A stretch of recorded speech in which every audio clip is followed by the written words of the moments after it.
es tu esencia, hablar siempre con Dios, lo que Dios nos enseña.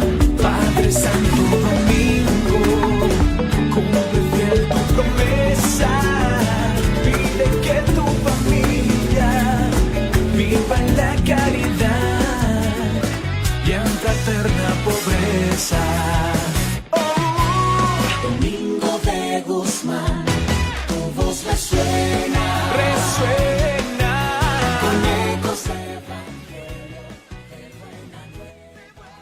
Muy buenos días desde aquí de Santa Cruz, Bolivia, queridos hermanos. Hoy iniciamos este segundo ciclo de formación para el laicado dominicano.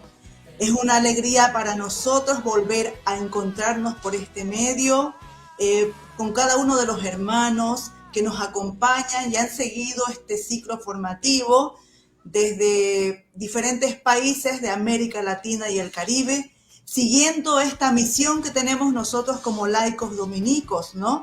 De predicar la esperanza, la caridad a los hermanos.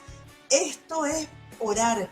Este tiempo de formación nos permite justamente nosotros uniéndonos en comunión para seguir creciendo en fe, seguir creciendo en este carisma y, bueno, unidos con la iglesia. En este día vamos a iniciar este ciclo formativo con alguien muy especial que tenemos, que siempre nos ha estado acompañando en todo este proceso, que es nuestro Padre Fray Cristóbal Torres Iglesia, que él está ahorita de hora tarde, ¿no? Desde Roma. Un saludo, querido Padre. Saludos, Margaret, y saludos a todos los hermanos y las hermanas que están aquí presentes con nosotros. Bueno, perdón. No, adelante. No, como ustedes lo conocen, él es el promotor general del laicado dominicano y quien nos viene acompañando a todas las fraternidades laicales de América Latina y el Caribe. Va caminando juntos, como dice, acompañándonos con el corazón, con la oración, con la fe, para seguir en este camino que nosotros tenemos, ¿no? Es una alegría contar con él y bueno, que también tengamos la oportunidad de que él también nos siga formando en este tiempo interesante que también estamos viviendo el jubileo de la esperanza, ¿no? Querido Padre, adelante. Sí, señor. Gracias, Margaret. Pues no, cuando Margaret me pidió que yo participara y que diera esta sesión del del segundo ciclo de formación de COFAL, que disfruté mucho el primero, por cierto, ¿no? y poder participar en el primero y ahora poder acompañarles hoy. El tema, curiosamente, es un tema que me propusieron, ¿no? Que el tema fue la esperanza y la vida cristiana. Y es un tema, claro, muy contundente porque estamos ahora en este año jubilar, que es el año de la esperanza. Y la esperanza, bueno, ya voy a dejar esto para la presentación, pero me parece un tema muy interesante por muchas razones. Creo que desde un punto de vista cristianamente hablando es un tema interesante porque creo que no lo entendemos del todo bien. Y en cuanto a la situación del mundo en el día de hoy, en este momento histórico que estamos viviendo, creo que es muy importante, que yo creo que no es una coincidencia que el Santo Padre haya optado por proclamar un jubileo dedicado a la esperanza, porque creo que hay mucha gente que se siente muy desesperada, muchas guerras, mucha violencia en el mundo, mucha división social, ideológica, etcétera, en muchos países, no es en uno solo, no es en una región sola. Entonces, yo creo que a veces necesitamos recordar, ¿no? Que el Señor, que el Dios del Evangelio es un Dios de esperanza. Y debemos recuperar un poco el sentido de qué es la esperanza en la vida cristiana, ¿no? Para poder funcionar correctamente, evangélicamente como iglesia, ¿no? Porque las divisiones las sentimos incluso dentro del cuerpo de Cristo. Entonces, vamos a empezar con una oración. Y quisiera compartirles aquí en pantalla la oración del jubileo. Por eso obviamente esta oración no es mía. Esta es la oración que nos ha proporcionado nuestro Santo Padre para el jubileo de la esperanza. Por eso vamos a tomar un momentito para serenar la mente y el corazón en el silencio del Espíritu para comenzar a orar. En el nombre del Padre, del Hijo y del Espíritu Santo. Amén. Padre que estás en el cielo, la fe que nos has donado en tu Hijo Jesucristo, nuestro hermano, y la llama de caridad infundida en nuestros corazones por el Espíritu Santo, despierten en nosotros la bienaventurada esperanza en la venida de tu reino. Tu gracia nos transforme en dedicados cultivadores de las semillas del Evangelio que fermenten la humanidad y el cosmos, en espera confiada de los cielos nuevos y de la tierra nueva. Cuando vencidas las fuerzas del mal, se manifestará para siempre tu gloria. La gracia del jubileo reavive en nosotros, peregrinos de esperanza, el anhelo de los bienes celestiales y derrame en el mundo entero la alegría y la paz de nuestro Redentor. A ti, Dios bendito eternamente, sea la alabanza y la gloria por los siglos de los siglos. Amén. Amén. En el nombre del Padre, del Hijo y del Espíritu Santo. Amén. Amén. Listo.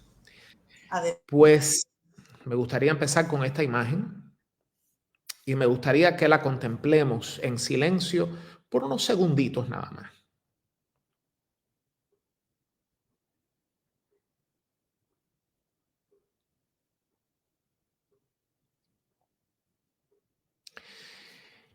Y podemos ver aquí a un Cristo muy famoso, a una escena muy famosa del pintor italiano Caravaggio,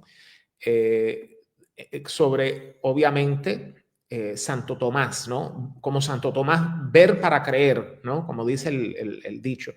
Y es esa escena bella que vemos en el Evangelio según San Juan, aquella escena en que Tomás tiene que introducir sus dedos en las llagas y su mano en el costado, porque de lo contrario se le haría completamente imposible creer que el Señor ha resucitado.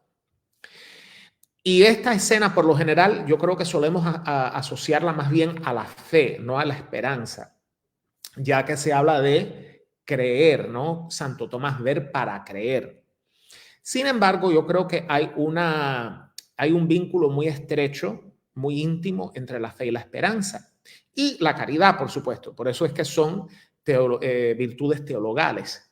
Es imposible hablar de la esperanza sin hablar también de la fe y de la caridad.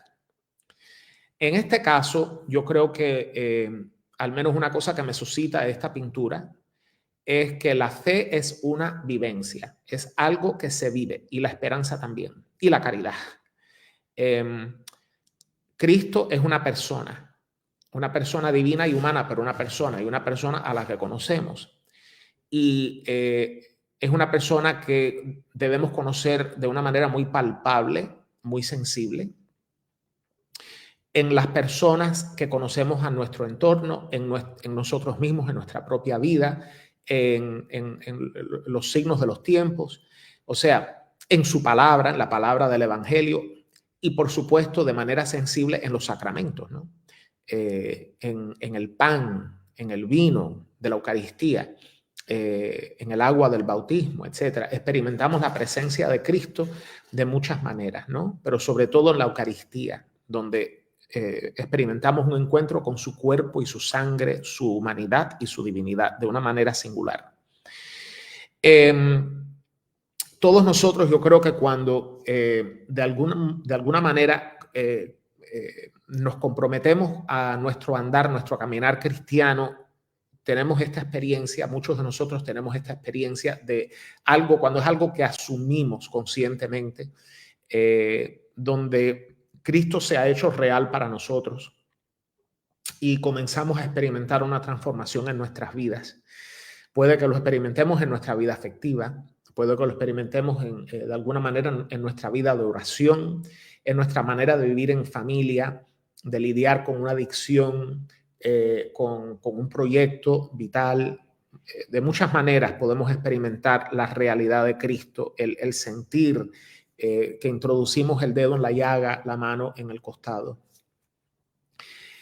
Pero en este proceso vemos que sí, después de que hemos ya palpado las heridas del Salvador resucitado, que sentimos la voz del Señor decirnos como a Santo Tomás, pon tu dedo aquí y mira mis manos, acerca tu mano y métela en mi costado, y no seas incrédula, no seas incrédulo, sino mujer u hombre de fe. Y nosotros decimos, como lo hacemos, por ejemplo, delante del Señor eucarístico, en su presencia eucarística, Señor mío y Dios mío.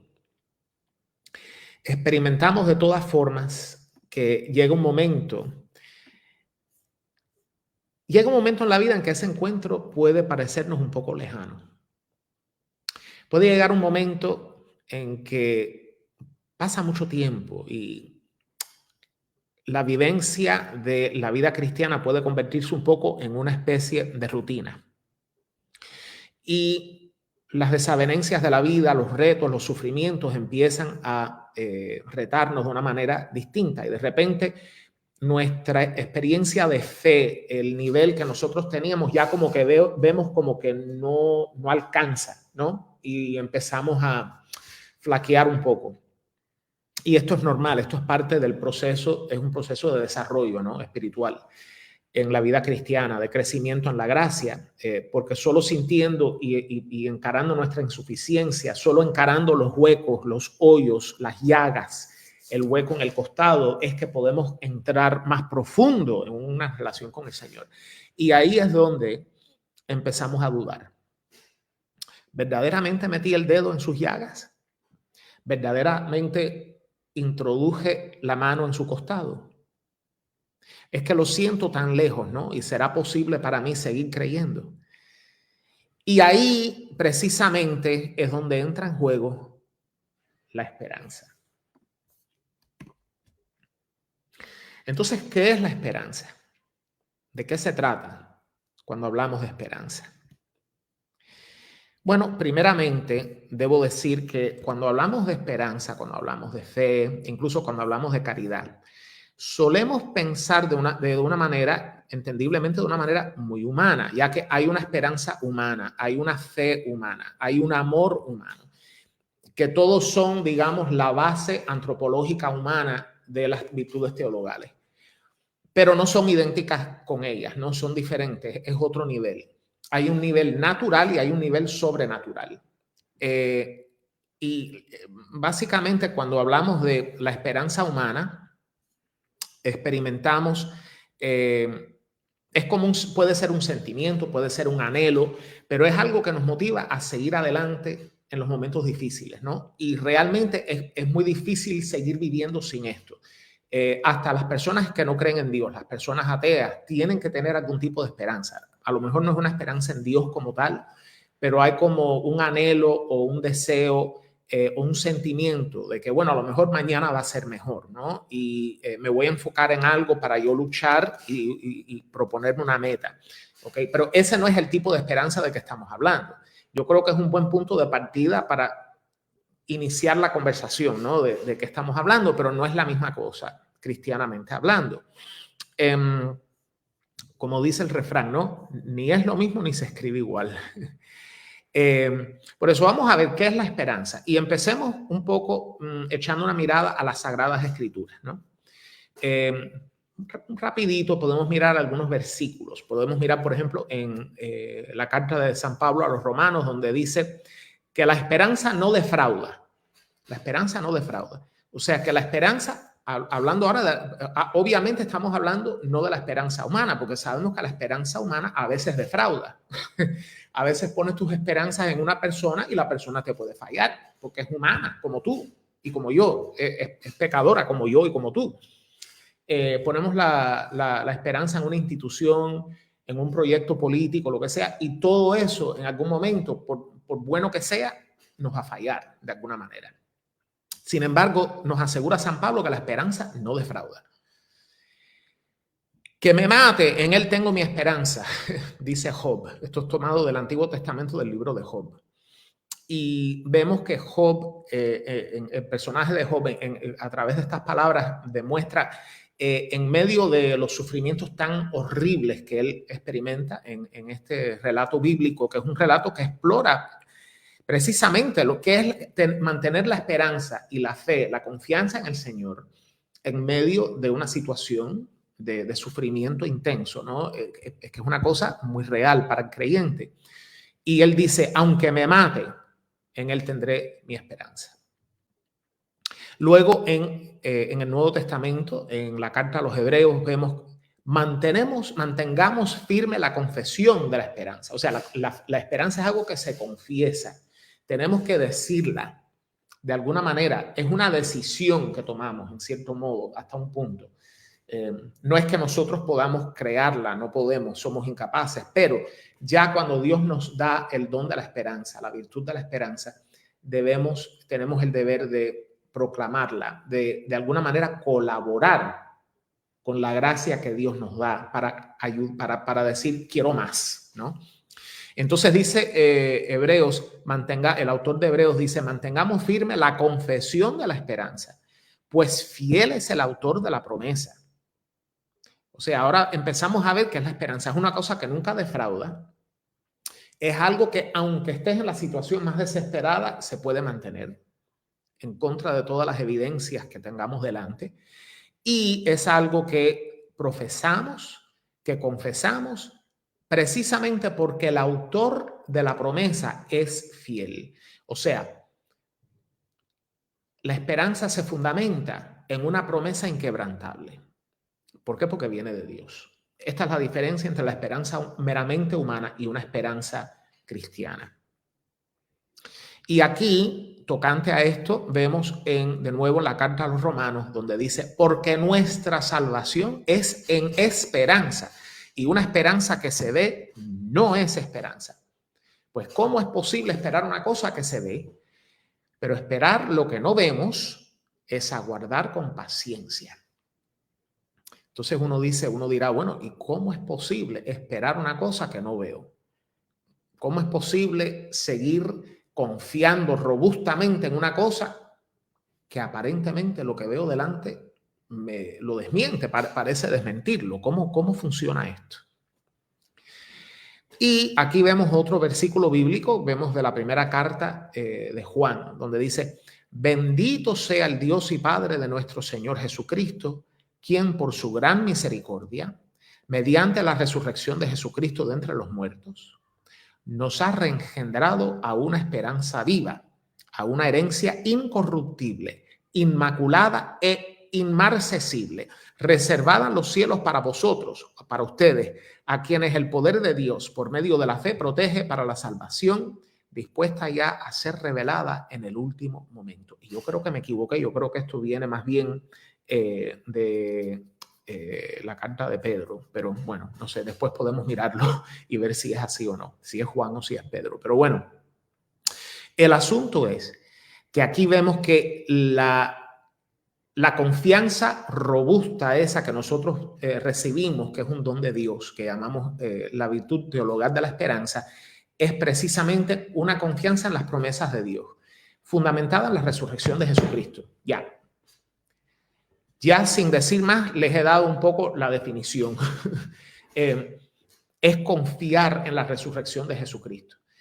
Pero no como una cosa meramente futura. Sí, es una cosa futura, pero también es una cosa que confiamos que está operando, está activo ahora, en medio del sufrimiento, del pecado, de lo que está sucediendo en este momento.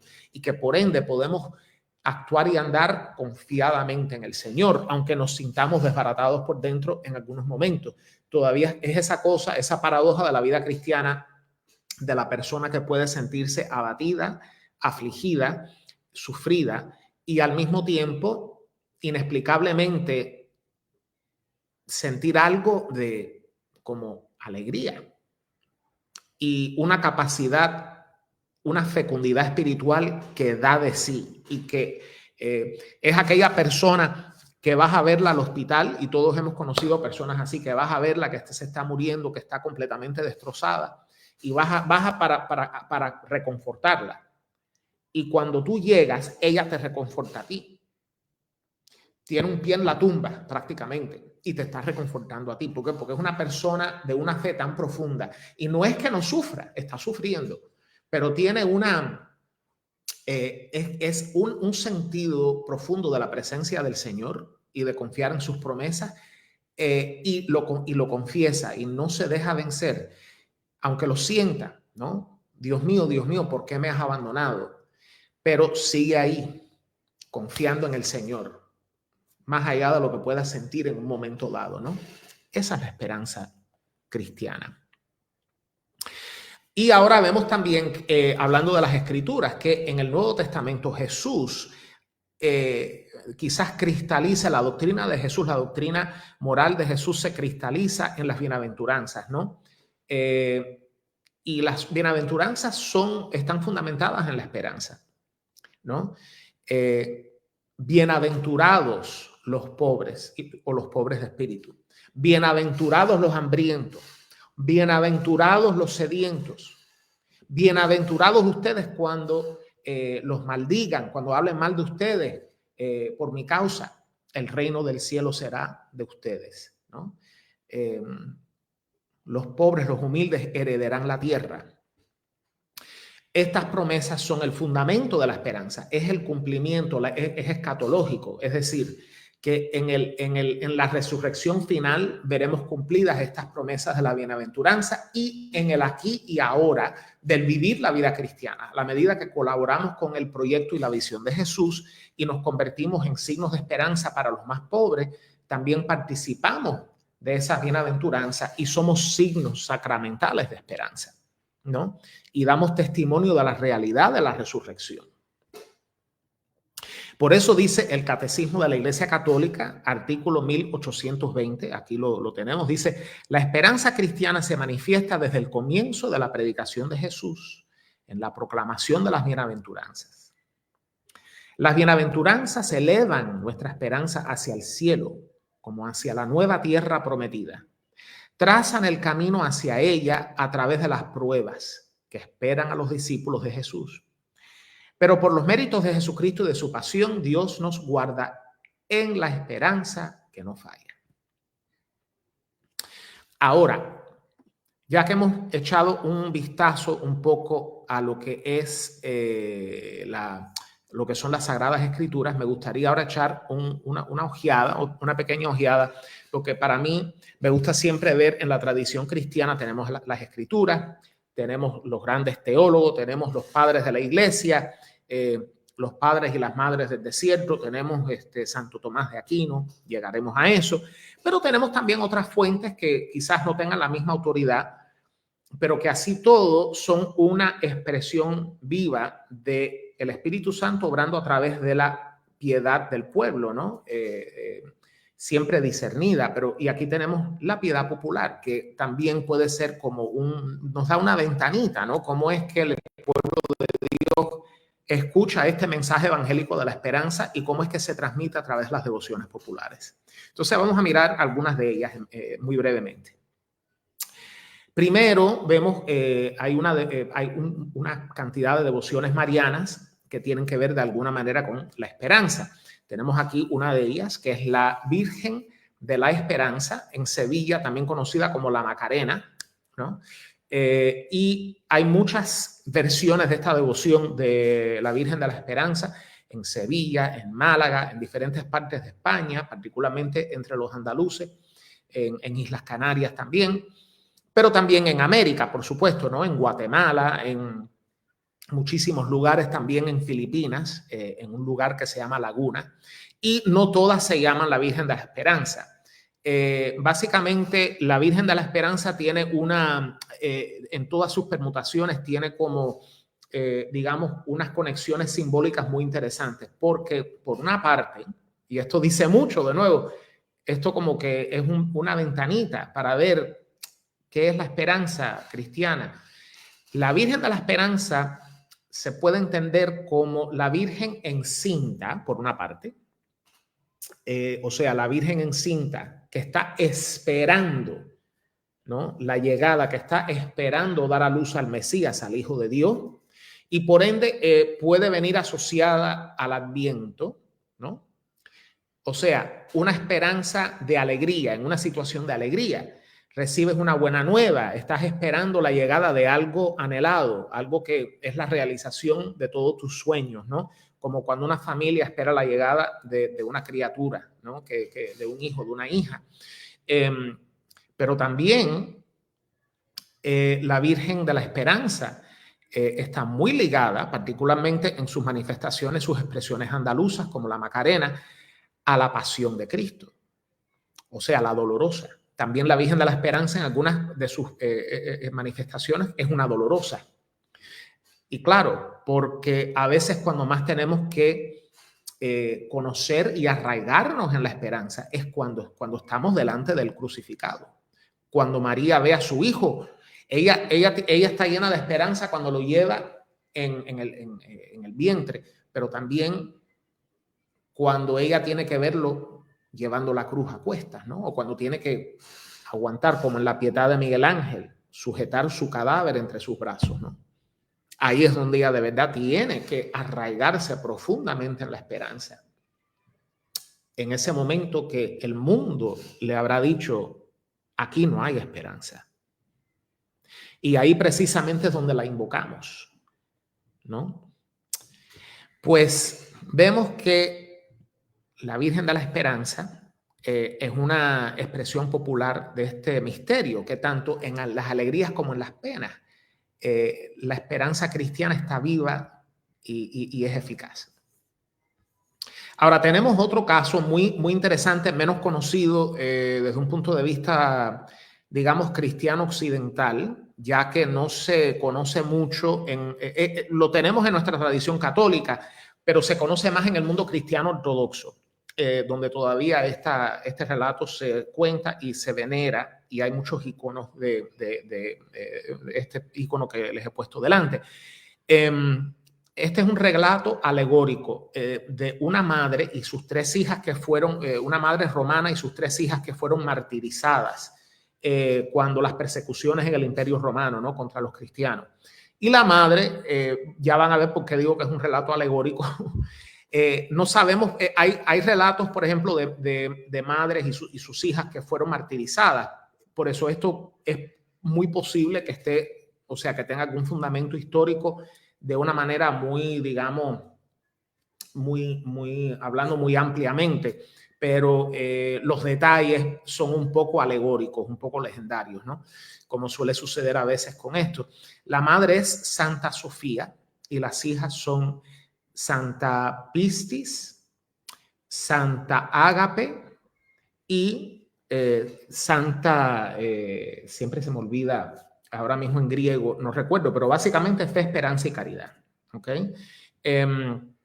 Por eso es la madre Sofía, que en griego significa sabiduría. Entonces la sabiduría y sus 3 hijas, la fe, la esperanza y la caridad. ¿Okay? Mira qué lindo. Entonces, la mayor, y es curioso porque en el relato que va contando cómo es que llegan bajo el emperador Adrián, son martirizadas, entonces va explicando cómo ellas, por no renegar de su fe cristiana, cada una es torturada y digamos, condenada a muerte. Vemos como cada una se comporta un poco de acuerdo a la virtud que representa, ¿no? Cada una tiene una conducta que va muy a tono con la virtud cuyo nombre lleva. Entonces, por ejemplo, la mayor es la fe. Y ella proclama valientemente su fe ante el emperador Adrián. La fe. Esperanza es la segunda hija de Sofía, ¿no? Y ella soporta las torturas de sus verdugos, confiada en las promesas del Señor. O sea, la esperanza. Y finalmente, Caridad, la hija menor, es la última en morir y ella va hacia adelante con bríos, voluntariamente, claro, como una mujer enamorada que va a unirse a su esposo, ¿no? Y va voluntariamente y con bríos a sufrir por amor a Cristo, ¿no? Y Sofía, la sabiduría, lejos de flaquear ante este espectáculo tan terrible, ¿no? Del asesinato de sus hijas, ella lejos de flaquear o de pedirle a las hijas que renieguen de su fe, más bien las anima a ser valientes, a mantener la constancia en busca de la santidad, que es lo que realmente, eso es lo que es la sabiduría. La sabiduría es identificar, digamos, la mente de Dios, las prioridades de Dios y alinearse con esas prioridades, ¿no? Y eso es lo que hace Sofía ante la situación terrible del martirio de sus hijas, ¿no? Entonces, es una alegoría preciosa, ¿no? De Santa Sofía y sus 3 hijas, la fe, la esperanza y la caridad. Por último, ya todos conocen esta devoción popular, que es extremadamente, y es curioso porque esta devoción es muy popular en todo el mundo católico, lo mismo en América Latina, en Estados Unidos, en Europa, por todas partes. San Judas Tadeo, santo patrón de la esperanza y de los casos imposibles. Ahora, en este caso, es difícil saber con certeza por qué razón a Judas Tadeo lo asocian a los casos imposibles, ¿no? Esto es un poco, se desconoce, pero sabemos que él es descrito en las Escrituras. Hay un Judas que es mencionado en Mateo y en Marcos como el hermano de Jesús, ¿no? Igual que Santiago. También vemos que hay un Judas que es el autor de la epístola de Judas, de la carta de Judas, que también es descrito como hermano de Santiago. Y hay un discípulo, un Judas, mencionado en la última cena en el Evangelio según San Juan, descrito como Judas, no el Iscariote, o sea, para distinguirlo del traidor. Bueno, aquí tenemos a este Judas que según la tradición, o sea, las tradiciones extrabíblicas, fue mártir. Y según estas tradiciones era el hijo de Cleofás y María de Cleofás, o sea, la hermana de la Virgen María. De ahí que él es el primo de Jesús. O el hermano, usando el lenguaje arameo del Nuevo Testamento, que quiere decir como hermano, primo, hermano, pariente cercano. Y se dice, según estas tradiciones, que Judas Tadeo y el apóstol Bartolomé predicaron el evangelio y fundaron la primera comunidad cristiana de Armenia, la iglesia de Armenia, y que fue martirizado, hecho mártir en Beirut, lo que hoy es el Líbano. Y muchos peregrinos a su tumba empezaron a dar testimonio de los milagros, ¿no? Que habían conseguido por medio de su intercesión, y hoy día es venerado como el patrono de los casos imposibles, ¿no? Por eso, bueno, eso es para echarle un vistazo a la esperanza en la piedad popular. Ahora vamos a mirar la esperanza según Santo Tomás de Aquino, ¿no? Y lo que vemos aquí es que para Santo Tomás la esperanza es una virtud, ¿no? Y entendemos que una virtud es una disposición habitual y firme a hacer el bien. Esto sale en el Catecismo de la Iglesia Católica. Es un hábito, básicamente, de obrar el bien, donde ya actuar de acuerdo al bien te resulta fácil, como que lo has hecho tantas veces que ya es como que va formando nuestro carácter, el tipo de persona que nosotros somos. Cuando los hábitos de vida que nosotros cultivamos nos llevan hacia el mal, hacia el vicio, eso se llaman vicios, y cuando nos llevan hacia el bien y nos conforman a la razón y a la posibilidad de buscar a Dios, de buscar la verdad, o sea, nos inclinan al bien, ya son virtudes. Ahora, hay 2 tipos de virtudes según Santo Tomás. Están las virtudes humanas, que son virtudes como la paciencia, la prudencia, la fortaleza, la justicia, que son virtudes que nosotros podemos humanamente cultivarlas. No tenemos necesariamente que tener fe en el sentido religioso, no tenemos que creer en Cristo, por ejemplo, para cultivar estas virtudes. Simplemente buscar el bien dentro de lo que imperfectamente, dentro de nuestro marco de referencia, de la religión que nos hayan criado o sin religión, podemos simplemente practicando estas virtudes, cultivarlas y mejorar y convertirnos en personas virtuosas en este sentido de las virtudes humanas, ser más justo, crecer en fortaleza, en paciencia, etc. Sin embargo, la tradición cristiana y Santo Tomás nos enseñan que existen 3 virtudes que no son virtudes meramente humanas. Son virtudes teologales, ya que su punto de referencia es Dios. Y estas son la fe, la esperanza y la caridad. Ahora,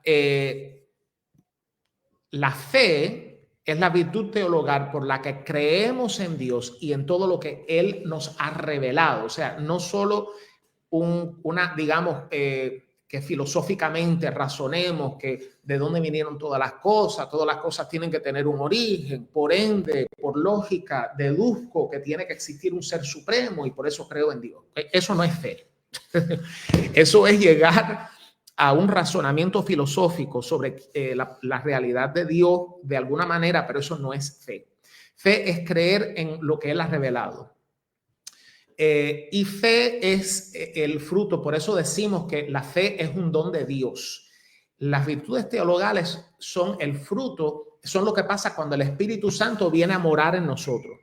Cuando el Espíritu Santo entra en nosotros, cuando nos invita y dice, déjame entrar, y nos sentimos conmovidos interiormente y decimos, sí, entra, Señor, y Él entra.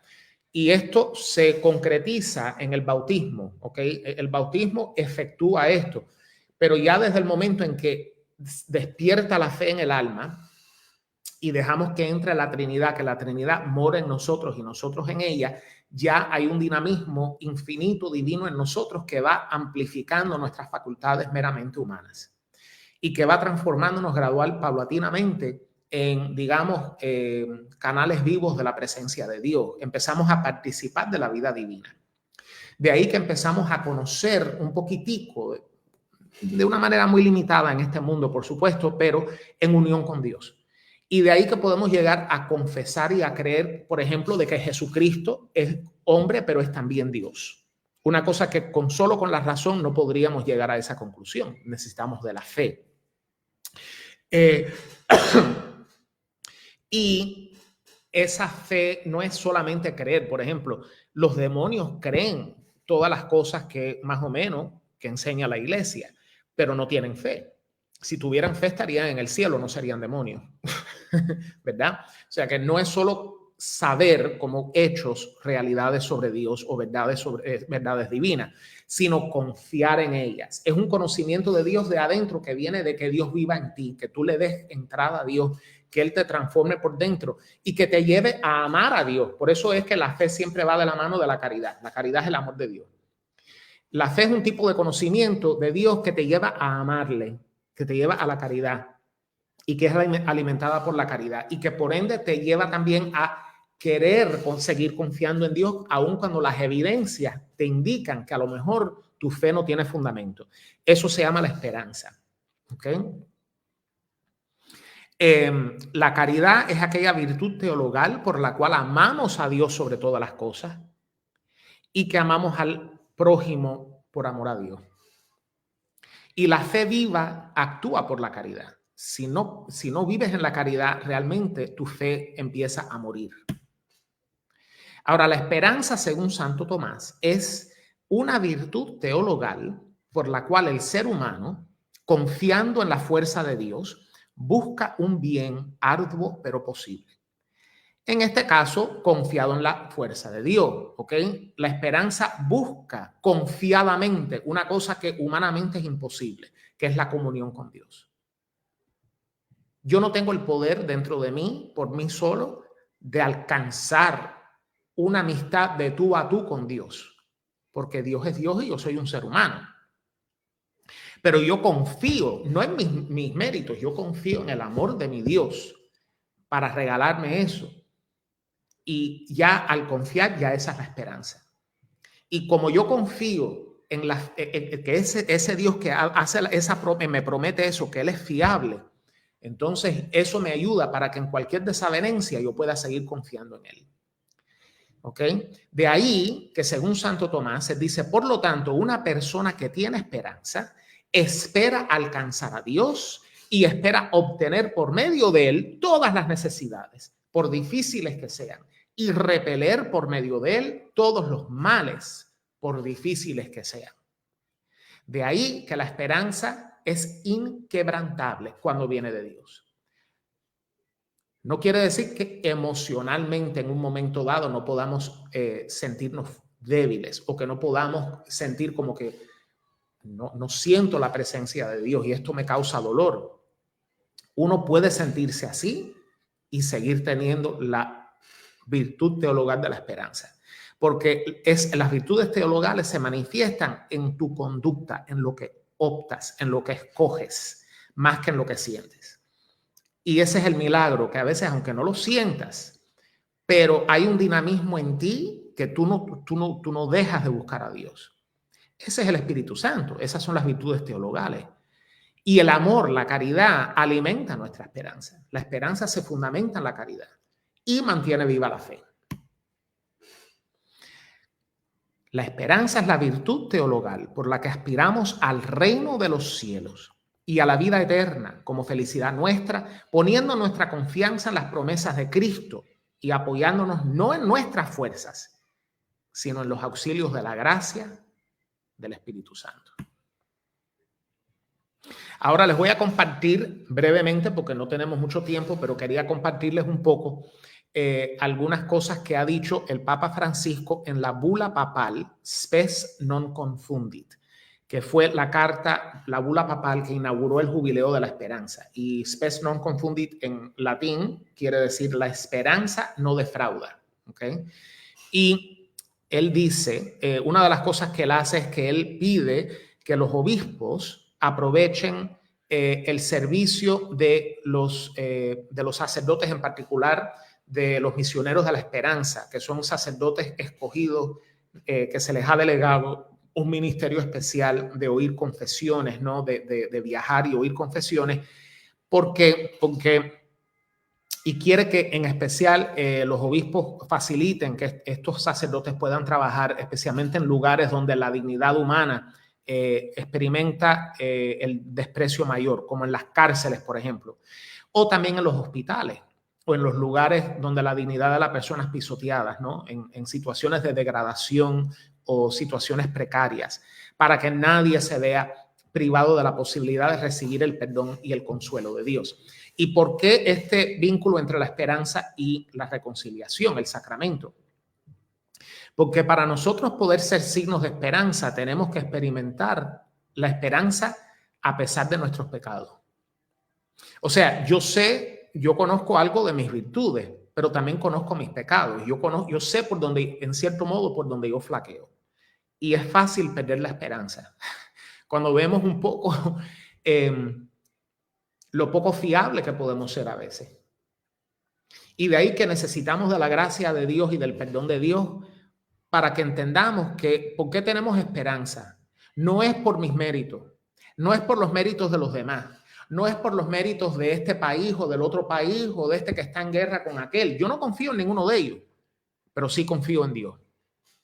Confío en Dios que mora en ellos. Confío en Dios que puede transformarlos a ellos y a mí. Y que aunque ellos no se quieren dejar transformar o aunque yo no me deje transformar, Él es el que está a cargo de dónde van las cosas. Él es el que transforma la realidad y ha prometido y él cumple sus promesas. Pero para yo vivir esto y de verdad creerlo, tengo que experimentar la salvación y tengo que experimentar la reconciliación, el perdón de mis pecados. Y de ahí podré ir yo y perdonar a mis hermanos y a mis hermanas cuando me traicionan a mí, y puedo confiar y buscar la reconciliación y ser signo de esperanza, porque hay otras personas que sufren por sus pecados y creen que no pueden dejar de hacerle daño a los demás o a ellos mismos. Pero necesitan ver testimonios de vida, que sí es posible, que no tienen que estar muertos, que pueden tener vida. Y esto es imprescindible para la esperanza. La esperanza es el ancla del alma, segura y firme, que penetra a donde entró por nosotros como precursor Jesús. Y es un arma que nos protege en el combate de la salvación. Y debemos vivir con la esperanza nos mantiene, como dice la carta a los romanos, con la alegría de la esperanza nos mantenemos constantes en la tribulación. Y de nuevo, en Spes non confundit, el Santo Padre dice, la tribulación y el sufrimiento son las condiciones propias de los que anuncian el evangelio en contextos de incomprensión y de persecución. Pero en tales situaciones, en medio de la oscuridad, se percibe una luz. Se descubre cómo lo que sostiene la evangelización es la fuerza que brota de la cruz y de la resurrección de Cristo. Volvemos de nuevo a la Virgen de la Esperanza, María la Dolorosa, que es en la tribulación que ella haya la fuerza, encuentra la fuerza de la cruz para seguir creyendo y seguir siendo madre y laborando para la salvación del mundo. Y vemos que además de alcanzar la esperanza, no basta con que yo experimente esperanza porque Dios me perdonó a mí, sino que también yo tengo que mirar a los signos de los tiempos. Y esto es una cosa que el Papa subraya en su bula papal en Spes non confundit, que la esperanza no puede limitarse solo a una cosa individual. Somos el pueblo de Dios, somos un pueblo cristiano. Por ende, tenemos el deber de conjuntamente, en comunión unos con otros, miembros del cuerpo de Cristo, leer juntos, sinodalmente, para decirlo así, los signos de los tiempos que el Señor nos ofrece, mirar qué está pasando en el mundo, cuáles son los signos de división, de violencia, y dónde podemos inserirnos nosotros mismos, dónde podemos meter las manos en las llagas del Señor, como Santo Tomás, el apóstol. Cómo podemos poner los dedos en las llagas del Señor, pero no para hacer daño, sino para creer más firmemente y para traer esperanza. Cómo podemos convertirnos en signos de esperanza en un mundo violento. Y ahí vemos este bello versículo del Apocalipsis de San Juan, y que vamos a cerrar con la presentación con esta reflexión que quiero que todos después, quizás más tarde hoy, tomemos un tiempo para leerla, porque esta es la promesa, este es el mapa del mundo que Dios está creando, que la resurrección ya la resurrección creó esto que dice aquí, pero lo estamos viendo paulatinamente, en el día a día, poco a poco, pero lo veremos plenamente cumplido en el juicio final, en la resurrección final. Y dice así: vi un cielo nuevo y una tierra nueva, porque el primer cielo y la primera tierra pasaron, y el mar ya no existía más. Y yo, Juan, vi la santa ciudad, la nueva Jerusalén, descender del cielo de Dios, dispuesta como una esposa ataviada para su marido. Enjugará Dios toda lágrima de los ojos de ellos, y ya no habrá muerte, ni habrá más llanto, ni clamor, ni dolor, porque las primeras cosas pasaron. Y el que estaba sentado en el trono dijo: he aquí, yo hago nuevas todas las cosas. Muchas gracias.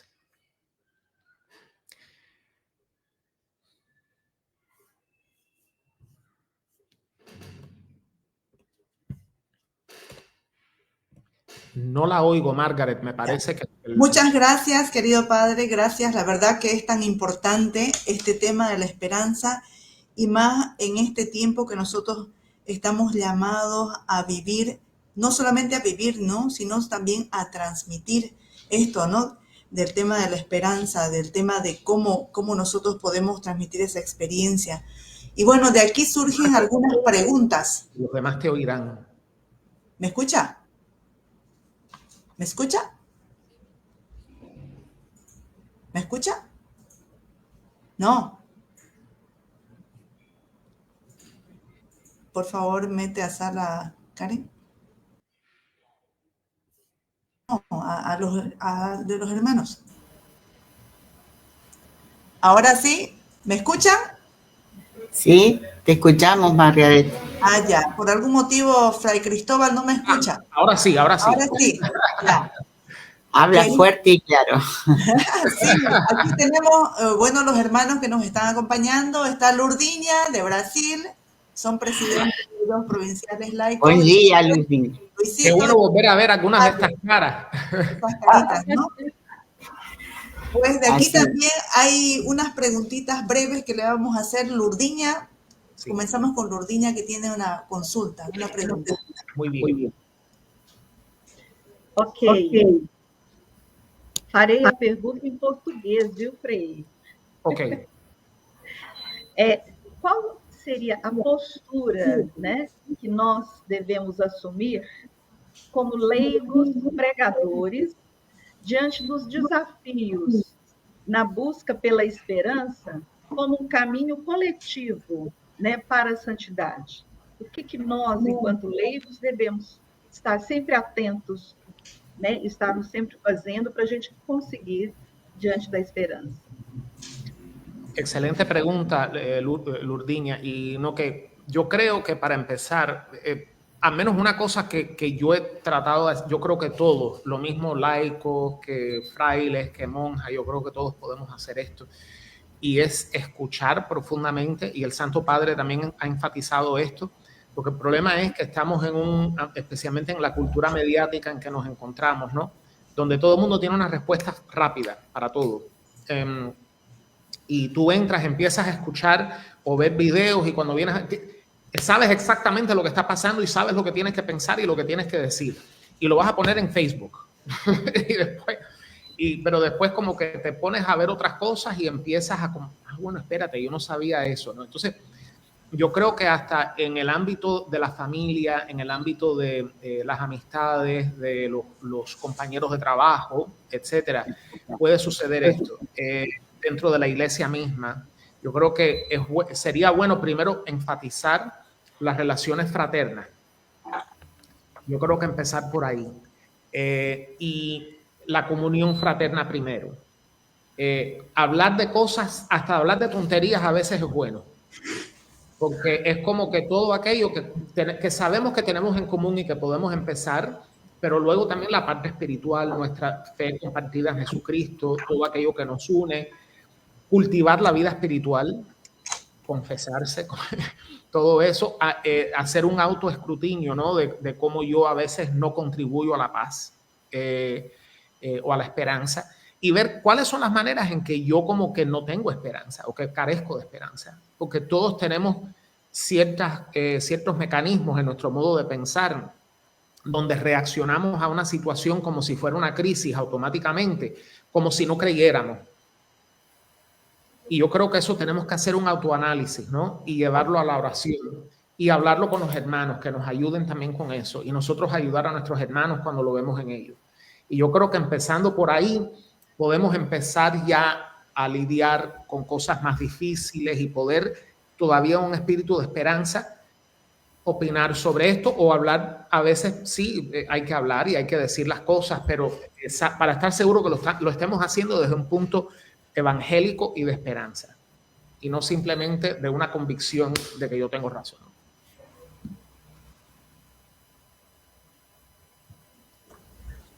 Gracias, querido padre.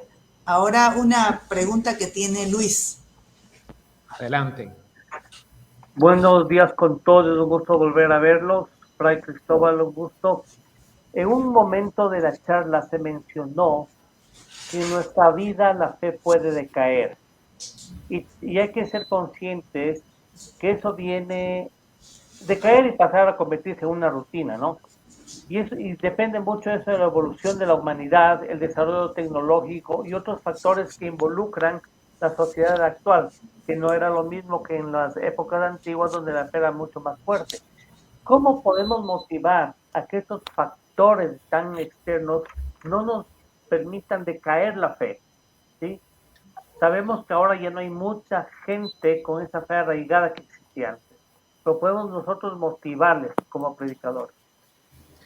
Gracias por esa pregunta. Primero, yo creo que hay por al menos dos cosas que me vienen a la mente, seguramente hay más, pero voy a decir las dos que me vienen a la mente. La primera es nutriéndonos un poco de las fuentes clásicas.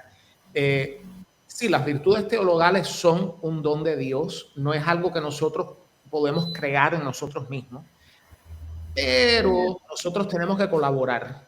Y las virtudes teologales o humanas hay que practicarlas. O sea, si yo quiero ser más compasivo, bueno, déjame empezar a hacer cosas compasivas, actuar compasivamente, y voy a ir creciendo en compasión, ¿cierto?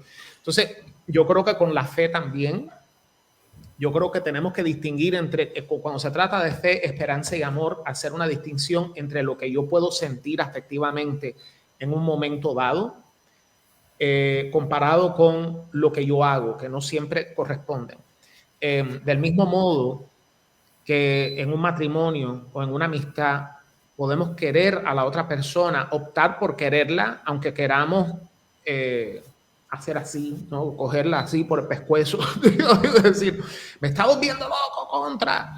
Pero bueno, nada, decimos, no, yo quiero el bien de esa persona y voy a seguir actuando como si quisiera, yo voy a actuar como si fuera la persona más importante de mi vida, aunque ahora quiera salir corriendo. Entonces yo creo que es igual con Dios. Tenemos que decir, no te veo hoy, no te siento, pero voy a actuar como si tú fueras el centro de mi vida hoy. Y actuar aunque no lo sienta.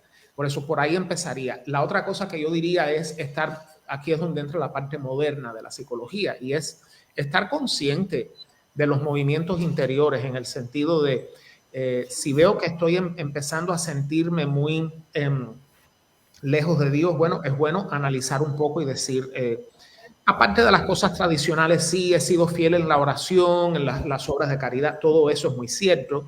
¿Qué puedo hacer para revitalizar mi vida espiritual? Pero también ver, estaré deprimida o deprimido, tengo un poco de ansiedad, hay algo grande que ha cambiado en mi vida, que a lo mejor necesito buscar más profundamente de Dios, porque a lo mejor lo que yo estaba haciendo hasta ahora ha funcionado de lo más bien hasta para donde yo estaba. Pero a lo mejor yo estoy en una situación ahora mucho más crítica, que como que me está poniendo a prueba, ¿no? A mis límites, y ahora tengo que ir más profundo. Entonces también estar consciente de esa parte humana, que yo creo que es muy importante. Y por último, solidarizarse con los hermanos, porque nos necesitamos mutuamente. Yo creo que eso es imprescindible, hablar, compartir con personas sabias y de buen corazón y que son creyentes y que nos pueden apoyar. Genial, gracias, padre. Querida Isabel tiene una última pregunta. Buenas tardes, padre, ¿cómo están? Buenas. Mi pregunta es, ¿cómo hacer para que nuestra esperanza no decaiga, ¿no es cierto? ¿Cómo ser portadores de la esperanza para nuestros hermanos en una comunidad? Excelente. Yo tengo un amigo que me enseñó algo, que yo le doy gracias a Dios por este consejo que él me dio hace varios años, y para mí ha hecho una diferencia enorme. Y él me dice, mira, nosotros nos reuníamos en un grupo, era como un grupo de apoyo, que nos ayudábamos con cosas y eso, con temas. Y yo recuerdo que él me decía, mira, cuando tú compartas algo con el resto, mira quién llegó ahí. Mira quién llegó ahí. Mira. Hola, hermanos, hermanas. Bienvenido. Sebastián tuvo una pequeña dificultad, pero aquí está. Sebastián Lazo es el coordinador del Consejo Internacional de los Laicos, así que aquí nos acompaña un momentito. O sea, que las fiestas están dando de verdad ahora. Exactamente. Pues no, que digo yo que él me aconsejó, me dijo, mira, cada vez que tú compartas algo, por ejemplo, que tú has vivido, o trata de no compartir tanto como para que te ayuden a ti. Trata de compartirlo, el problema que sea o la dificultad que tú estés experimentando, compártelo honestamente. Me está costando trabajo creer, o me siento a veces como que no tengo esperanza, lo que sea. Dilo como es, con nombre y apellido, pero buscando, o sea, con fe, en el sentido de que vas diciendo también, cuéntalo desde el punto de vista de la solución dentro del marco de la fe. Me siento así. Y estoy tratando de verlo desde el punto de vista de este versículo bíblico que me dice que la esperanza no defrauda. Y esto es lo que estoy haciendo para ver si puedo recuperar ese sentido de esperanza. Y lo haces con la mentalidad, me dijo él, de que estás sirviendo a los demás. O sea, que tú estás tratando, que eso a lo mejor le va a dar algo espiritualmente a otra persona que te está oyendo, que la va a ayudar. Y cuando yo empecé a compartir en comunidad de esa manera, lo cambió todo. Porque cada vez que yo hacía eso, el Señor me daba a mí la respuesta. Y poco a poco yo veía, es como que cada vez que compartimos, no desde, ay, el mundo está echado a perder, sino más bien desde el Señor, esto es lo que me siento destrozado y sé que el Señor está aquí por esto.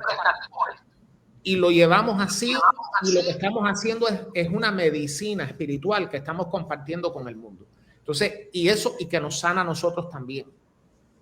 Entonces, eso fue lo que él me aconsejó y honestamente te digo que para mí ha sido muy importante. Yo creo que eso puede hacer una diferencia muy grande y más en un contexto comunitario. Muchas gracias.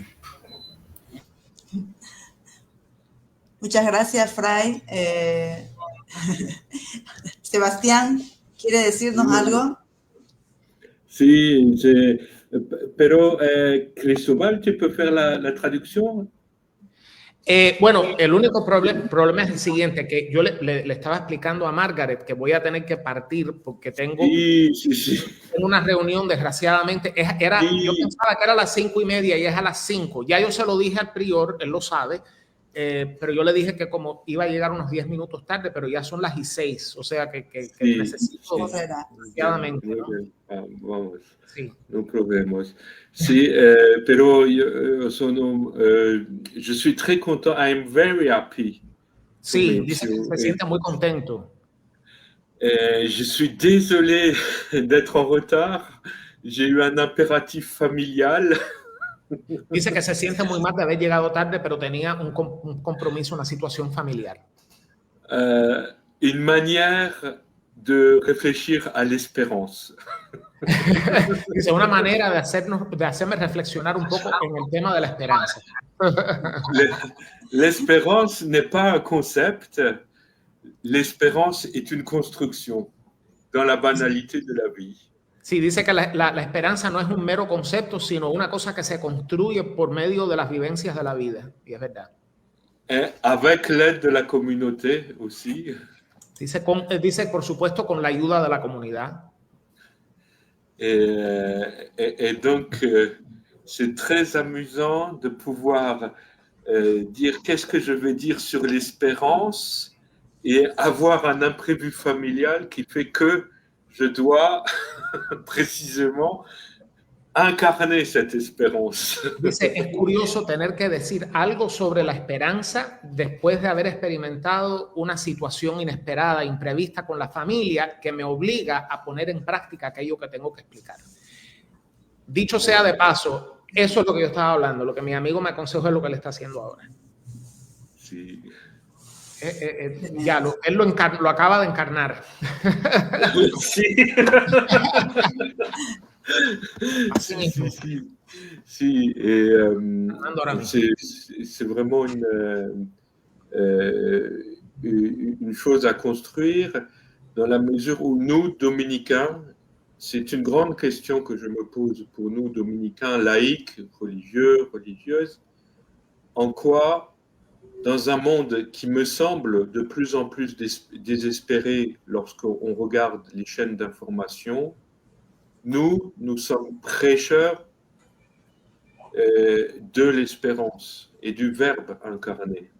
Dice que en este mundo que cada vez se ve como más desesperado y donde hay dice que nosotros somos predicadores de la esperanza y del verbo encarnado. Avec mes étudiants, de temps en temps, nous nous demandons quelle est la manière la plus pratique pour que l'Église puisse se faire entendre dans la société aujourd'hui.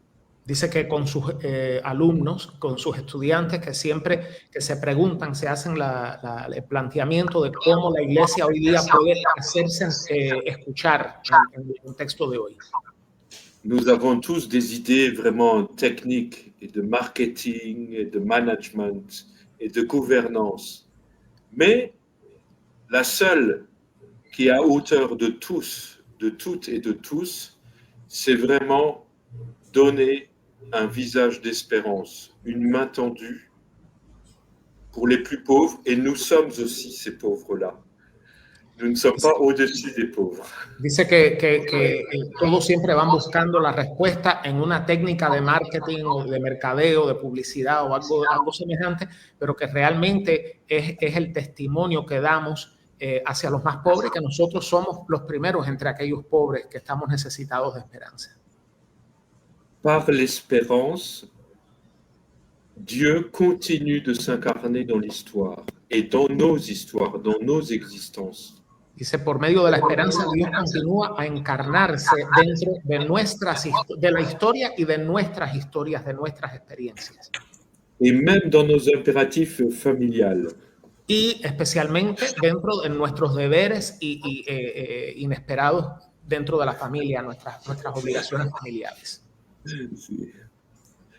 Donc, c'est pour moi vraiment un axe où j'aimerais même écrire un livre sur cette question de l'espérance, parce que nous avons une manière de penser l'espérance à l'aune de la vie éternelle, de l'eschatologie, alors que par notre baptême, nous sommes déjà plongés dans cette espérance qui ne demande qu'à se développer. Dice que solemos pensar mucho en la esperanza desde el punto de vista escatológico de la resurrección final, etcétera, pero que debemos también aprender a hacerlo desde el ahora de nuestros problemas actuales y de nuestra vivencia, los problemas existenciales que estamos viviendo ahora. C'est parce que nous ne sommes pas des gnostiques ou des cathares comme du temps de Saint Dominique. Nous sommes véritablement incarnés dans notre histoire et nous acceptons cette incarnation de nos histoires, de nos existences, parce que le Verbe lui-même a daigné s'incarner et nous rejoindre. Sí, dice que debemos pensar en esto como dominicos porque como Santo Domingo y como cristianos no somos cátaros, o sea que nosotros experimentamos al Verbo como un Verbo que se encarna, que se hace carne en nuestra experiencia y debemos asumirla. Et donc l'hospitalité, la bienveillance, la pratique de la charité, c'est la meilleure garantie d'une espérance et d'une évangélisation à venir. Parce que l'espérance intègre toutes les dimensions de l'homme et pas seulement les concepts. Y dice que por eso la mejor predicación de la esperanza que podemos dar es también a través de las comunidades que acogen, donde hay una acogida, donde un cuidado mutuo, etcétera, porque la esperanza no vive solamente como un concepto, sino en toda la dimensión vivida y comunitaria del ser humano. Et cette année, on peut être très heureux d'avoir un jubilé dédié à l'espérance par le pape François, pour lequel il faut prier, vraiment, parce que c'est quelqu'un que j'aime beaucoup, et qui nous donne l'occasion, l'opportunité de réfléchir à ce qu'est l'espérance et comment nous pouvons être vecteurs d'espérance autour de nous, autour de nos proches et de nos moins proches. Dice que alegría que el Papa Francisco haya proclamado un año jubilar de la esperanza, ya que esto nos llama a ver cómo podemos nosotros ser portadores y transmisores de la esperanza en un mundo que lo necesita. Voilà. Je ne sais pas, parce que tu as une réunion après, hein, c'est ça? Si. Je dois partir parce que la réunion, je pensais que c'était à 5h30, mais c'est à 5h. Je l'ai dit que j'arriverai à 5h10. Alors, je suis un peu en retard, mais de toute façon, je suis content de pouvoir te voir. Moi aussi. Et vous aussi, c'est une grande joie. Bueno, me voy a tener que... Muchas gracias, perdón. Por recordarnos esta misión que tenemos nosotros como laicos, predicadores, predicamos la esperanza, predicamos la caridad y el amor, y lo más importante, predicamos con nuestro testimonio. Así que gracias, Fray Cristóbal, gracias a cada uno de los hermanos, Sebastián, Isabel, Lurdiña, aquí Carlitos y también Luis, y todos los hermanos que nos han seguido de Latinoamérica y el Caribe, que se han conectado de Colombia, Puerto Rico, Argentina, Bolivia y muchos más. Así que muchas gracias. Vámonos con la bendición que nos dé Fray Cristóbal. Amén. Bueno, Gracias. yo viéndoles las caras a ustedes nada más, yo dije, bueno, esto es un grupo íntimo, aquí no hay problema. Si hubiera sabido la retaíla de gente que estaba mirando esto, me hubiera puesto nervioso y no hubiera podido decir nada. Por eso. Bueno, nada. Gracias. Que el Señor nos bendiga, que nos acompañe, que nos llene, que nos haga rebosar de amor y sobre todo de esa esperanza que nos haga seguir hacia adelante para ser transmisores de esperanza a nuestras hermanas y a nuestros hermanos en nuestras comunidades, que seamos como una luz para el mundo en este año jubilar de la esperanza, en el nombre del Padre, del Hijo y del Espíritu Santo. Amén. Amén. Los quiero mucho. Gracias. Bendiciones. Muchas Abrazo para todos. gracias. Amén. Gracias a todos. Adiós. Gracias, Fray. Un abrazo para todos. Adiós. Bye. Listo. ¿Se cortó la transmisión?